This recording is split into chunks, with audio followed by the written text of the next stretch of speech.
श्री स्वामी समर्थ. शिवर शंकर नमाम शंकर शिवशंकर शंभो, हे गिरजापती भवानी शंकर शिवशंकर शंभो.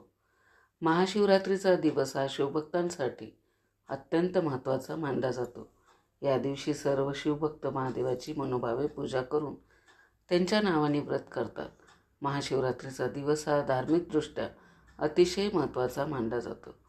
आजच्या व्हिडिओमध्ये आपण महाशिवरात्री दिवशी प्रदोष काळात व निषिद्ध काळात पूजाविधी व शिवलिंगावरती अभिषेक म्हणजेच रुद्राभिषेक कसा करायचा हे जाणून घेऊया.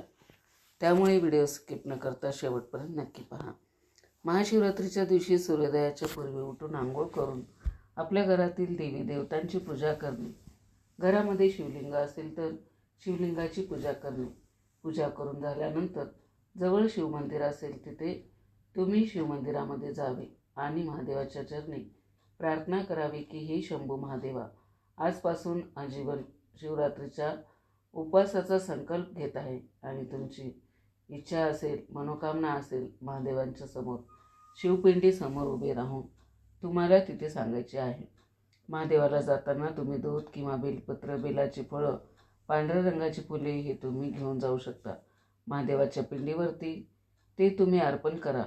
त्याचे अनंत पटीने पुण्यफळ हे इतर दिवशी वाहिले जाणाऱ्या बेलपत्र किंवा पांढऱ्या रंगाची फुलं, त्यांच्या अपोजिट शिवरात्रीच्या दिवशी वाहिले जाणारे पांढऱ्या रंगाची फुलं असेल, दुधाचा अभिषेक असेल किंवा बेलपत्र असेल, शतकोटी जन्माचे पुण्य या एका दिवसामध्ये वाहिल्या जाणाऱ्या पदार्थामुळे मिळते. त्यामुळे आवर्जून शिवमंदिरामध्ये जाणे आणि शिवावरती म्हणजेच शिवलिंगावरती दूध असेल, दही असेल किंवा पंचामृत असेल ते वाहण्याचा प्रयत्न करावा. पांढऱ्या रंगाच्या फुलाला विशेष महत्त्व या दिवशी देण्याचा प्रयत्न करा. जर आपल्याला मंदिरात जाणे शक्य नसेल तर तुम्ही घरी देखील अशीच पूजा शिवपिंडीवरती करू शकता. हे करून झाल्याच्या नंतर तुम्ही दिवसभरामध्ये जो तुमचा गुरुमंत्र असेल तो तुम्ही जप अवश्य केला पाहिजे. त्याच्यानंतर जो मंत्र महादेवाचा असेल, आता ओम नमः शिवाय या पंचाक्षरी मंत्र आहे तो मंत्र जप करू शकता. याच्यामध्ये तुम्ही ओम नमः शिवाय किंवा शिवाय नमः हा मंत्र जप करू शकता. आता प्रदोष काळामध्ये या दिवशी तुम्ही संध्याकाळी परत एकदा आंघोळ करायची असते. आंघोळ करून झाल्याच्या नंतर घरातल्या शिवलिंगाला तसेच देवी देवतांना दिवा अगरबत्ती आवश्यकपणे तुम्हाला करायची असते. मी मागच्या व्हिडिओमध्ये टाकलं आहे की त्या व्हिडिओमध्ये मी 4 प्रहाराची माहिती सांगितली आहे. तर मला एका ताईने विचारले होते की प्रत्येक प्रहराला आंघोळ करायची का? तर नाही करायची, फक्त आपल्याला एकदाच संध्याकाळी आंघोळ करावी लागेल. आता महाशिवरात्रीच्या बाबतीत असं सांगितलेलं आहे की मातीच्या हातात पार्थिव शिवलिंग बनवून त्याची पूजा करणे हे सर्वश्रेष्ठ मानले गेलेले आहे. महाशिवरात्रीला आपल्या हाताने आपण जर मातीचे अथवा वाळूचे शिवलिंग म्हणून त्यावर रुद्राभिषेक केला तर आपल्यावरचे, आपल्या कुटुंबावरचे अकाल मृत्यूचे भय टळते. तसेच आपल्या घरामध्ये देवीचा, लक्ष्मीचा वास हा सदैव राहतो. म्हणजेच काय, देवी लक्ष्मी आपल्या घरामध्ये कायमस्वरूपी निवास करते किंवा नांदते. आपल्याला मातीची किंवा वाळूचे शिवलिंग नाही बनवता आले तर आपल्याकडे जे शिवलिंग आहे त्याची सेवा करा.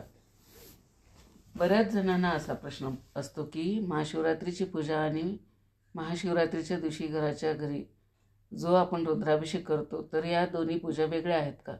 रुद्राभिषेक केला तर तो महाशिवरात्रीची वेगळी पूजा करायची असते का?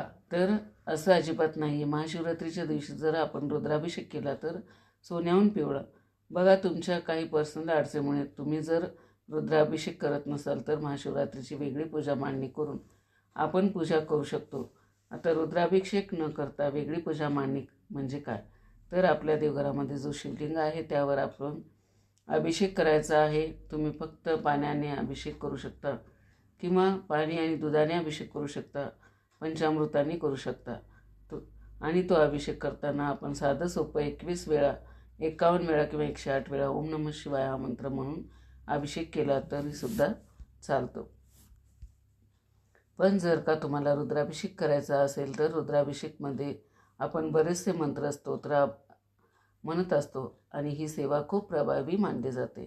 आणि महाशिवरात्रीच्या दिवशी जर तुम्ही निश्चित काळामध्ये किंवा महाशिवरात्रीच्या दिवशी 4 प्रहाराच्या पूजेला खूप जास्त महत्त्व आहे, तर त्या 4 प्रहरामध्ये कोणत्याही एका प्रहरावर तुम्ही रुद्राभिषेक केला तर अतिशय उत्तम मानलं जातं.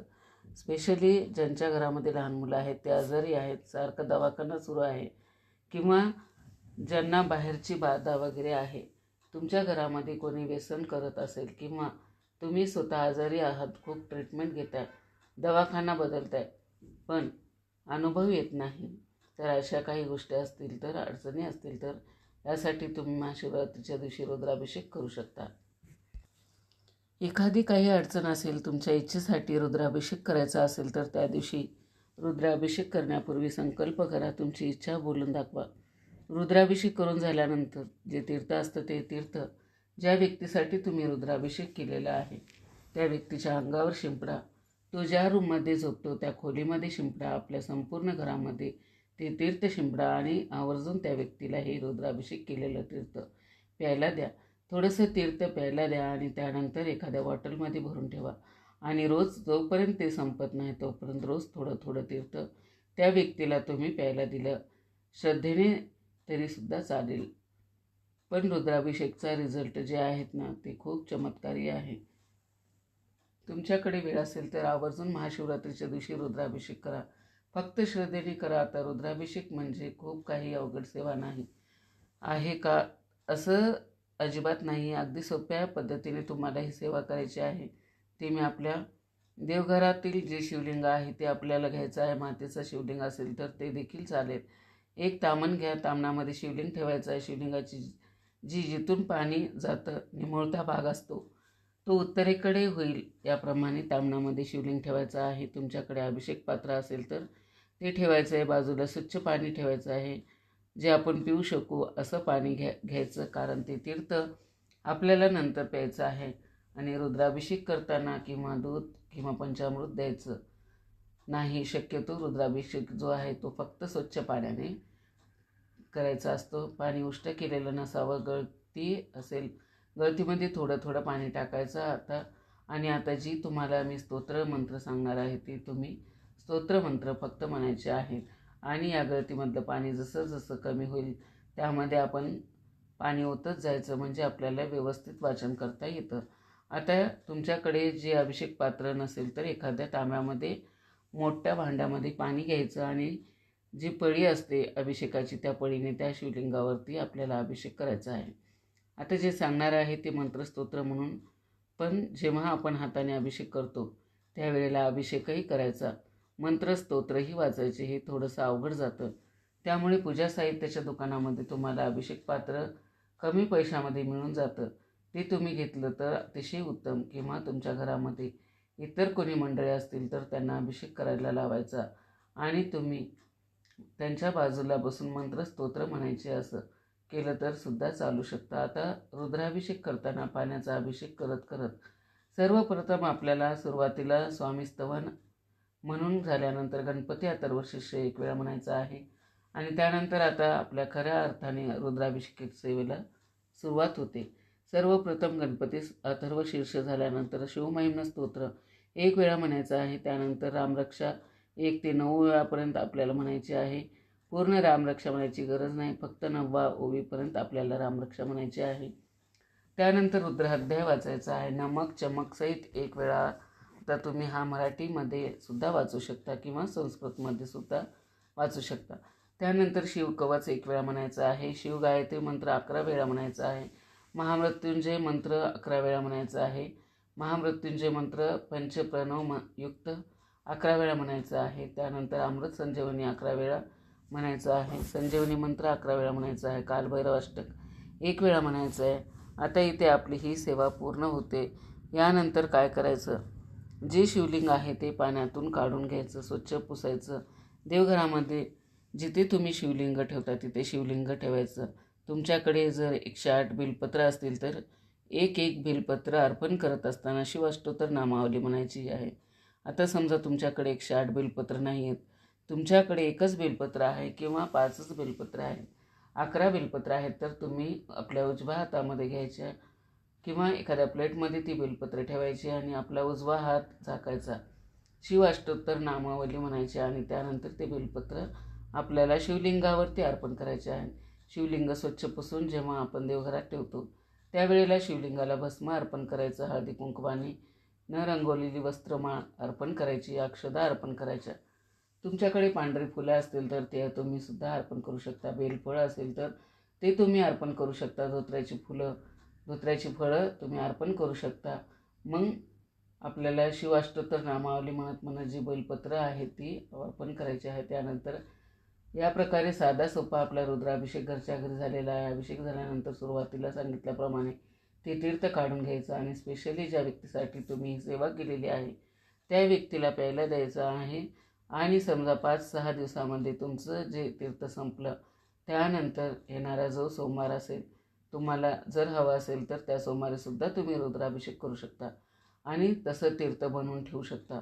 आणि पुढच्या सोमवारपर्यंत जे तीर्थ आहे तुम्ही रोज त्या व्यक्तीला पिण्यासाठी देऊ शकता. आता समजा तुमच्या जागेमध्ये तुमच्या घरामध्ये काही वास्तुदोष आहे तर प्रत्येकालाच बघा वास्तू पूर्णपणे बघणं सगळ्या रेडीमेड कारण आहे, शक्य होत नाही. किंवा बऱ्याच जणांना वास्तुदोषामुळे घरामध्ये काही त्रास होतात. तर अशा वेळेला आपल्या वास्तूसाठी जे काही आपल्या घरात वास्तुदोष आहेत ते दूर व्हावे त्यासाठी सुद्धा आपण रुद्राभिषेक करू शकतो आणि ते तीर्थ दररोज आपल्या घरामध्ये शिंपडू शकतो. एखाद्या आंब्याचं पान घ्यायचं आणि ते फूल घ्यायचं आणि त्या फुलाने किंवा त्या आंब्याच्या पाण्याने सर्वत्र आपल्याला घरामध्ये ते तीर्थ आपल्याला शिंपडायचं आहे आणि घरातील सर्वांना ते तीर्थ थोडंसं प्रसाद म्हणून आपल्याला ग्रहणसुद्धा करायचं आहे. तर या प्रकारे आपण महाशिवरात्रीच्या दिवशी 4 प्रहरामध्ये किंवा निश्चित काळामध्ये रुद्राभिषेक करू शकतो. आता हे 4 प्रहर कोणते आहेत, त्यांच्या वेळा काय आहेत, निश्चित काळ काय आहे, या काळात पूजा कशी करावी या संदर्भातील संपूर्ण माहिती चॅनलवरती अपलोड केलेली आहे. ते व्हिडिओ देखील आपण नक्की पहा, तुम्हाला संपूर्ण माहिती मिळून जाईल. समजा जर तुम्हाला निश्चित काळामध्ये किंवा या 4 प्रहरामध्ये रुद्राभिषेक करणं शक्य झालं नाही तर तुम्ही महाशिवरात्रीच्या दिवशी सकाळी किंवा संध्याकाळी प्रदोष काळ हा शिवपूजन करण्यासाठी उत्तम मानला जातो. त्या वेळेमध्ये रुद्राभिषेक केला तर अतिशय उत्तम आहे. या दोन्ही वेळात नाही जमलं तर दिवसभरात तुमच्या वेळेनुसार कधीही तुम्ही रुद्राभिषेक करू शकता. जर तुम्हाला रुद्राभिषेक करताना मंत्रस्तोत्र येत नसतील तर तुम्ही यूट्यूबवरती रुद्रपाठ लावून हा रुद्राभिषेक करू शकता. महाशिवरात्रीला शिवलीला अमृत ग्रंथ वाचणे शक्य झालं तर आवर्जून वाचा. जरी निश्चित हा संपला तरीसुद्धा चालेल, काय हरकत नाही, त्याच्या पुढे वाचन चालू राहू द्या शकता. पण जर तुम्हाला एवढ्या मध्यरात्री शिवलीला अमृत वाचणे शक्य नसेल तर शिवलीला अमृतमधील 11 वाद्याची सुद्धा या वेळेमध्ये तुम्ही पठण करू शकता. किंवा जी कोणती सेवा असेल, स्तोत्र मंत्र महादेवाचे तुम्हाला येत असतील तर ते तुम्ही म्हणू शकता. ओम नमः शिवाय या मंत्राचा या वेळेमध्ये मनोकामना तुमच्या पूर्ण मनामध्ये ठेवून तुम्ही जप केला तरीसुद्धा चालतो. तुमच्या घरामध्ये शिवलिंगावरती पांढऱ्या रंगाची फुलं तसेच धोत्र्याची फुलं जर भेटले तर खूप उत्तम. तसेच कमीत कमी 8 कमळाची फुले 8 कमळाची फुले ही तुम्हाला शिवलिंगावरती व्हायचे असतील. तसेच खास करून निळ्या रंगाचे कमळात या दिवशी अत्यंत विशेष असं महत्त्व आहे. निळ्या रंगाचं कमळ हे सर्वत्र मिळणारं नाही तर पांढऱ्या रंगाचं कमळ चालेल, लाल चालेल. हे कमळ तुम्हाला महादेवाच्या शिवलिंगावरती रात्री व्हायचे आहे. जर तुम्हाला कमळ मिळालं नाही तर धोत्र्याचे फुलं मिळाले तर तुम्ही अर्पण करा. तेही नसेल तर पांढऱ्या रंगाचे फुलं कोणतेही चालेल, ते तुम्ही आणण्याचा आवश्यक प्रयत्न करा. 3 पानाचे बेलपत्र, तेही पूर्ण पाने फाटके कट झालेली नसावीत, होल किंवा छिद्र पडलेली नसावी. 3 पानाचेच बेलपत्र हे शिव महादेवाच्या पिंडीवरती तुम्ही व्हायला पाहिजे. याचबरोबर प्रहर काळात शिवपिंडीवर डाळिंबाचा रस, उसाचा रस तसेच नारळाचा पाण्याचा अभिषेक अवश्य करू शकतो. पण नारळाची पाने तुम्हाला जो हिरवा नारळ आहे त्याच नारळाची पाने अभिषेकासाठी चालते. जो आपण देवाला नारळ फोडतो त्या नारळातील पाणी अभिषेकासाठी चालत नाही. शिवलिंगावर त्रिपुंड चंदन लावायचं आहे तर हे घरातील शिवलिंगापाशी रात्री आपल्याला करायचं आहे. आता आपण या 4 प्रहराची वेळ थोडक्यात जाणून घेऊया. प्रथम प्रहर सायंकाळी 6:01 सुरू होतो तर रात्री 9:23 द्वितीय प्रहर 9:23 ते 12:35 तृतीय प्रहर रात्री 12:35 पहाटे 3:47 चौथा प्रहर 3:47 ते 6:49 निश्चित काळाची वेळ 15 तारखेला मध्यरात्री 12:28 ते 1:18 असणार आहे. तर हा व्हिडिओच्या माध्यमातून मी तुम्हाला महाशिवरात्री पूजाविधी तसेच रुद्राभिषेक प्रहर वेळ निश्चित काळ ही संपूर्ण माहिती हा व्हिडिओच्या माध्यमातून देण्याचा प्रयत्न केलेला आहे. कसा वाटला व्हिडिओ कमेंट करून नक्की सांगा. चॅनलवरती जर नवीन असाल तर चॅनलला सबस्क्राईब करा. श्री स्वामी समर्थ.